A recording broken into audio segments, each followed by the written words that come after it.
Okay, we're at part D, permeability. And right now I just have, I have the primary, this is the primary coil right here. This is the primary, and I've got it inserted into the secondary coil. And notice what happens when I flip the switch. You're gonna have to look very closely because this is gonna deflect just slightly.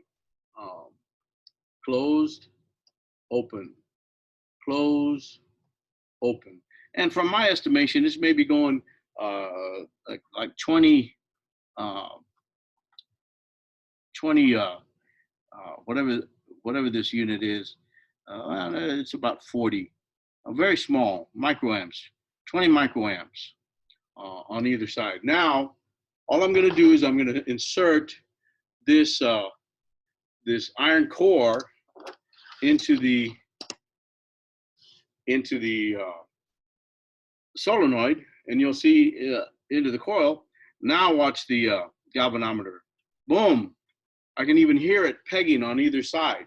It really it allows the magnetic field to permeate deeply, and you get this large effect. Uh, there it's creating, there it's decreasing. All right, and I think that's all. It says to repeat with two metal cores. All I have is an iron core, so that's all we're going to do on this one.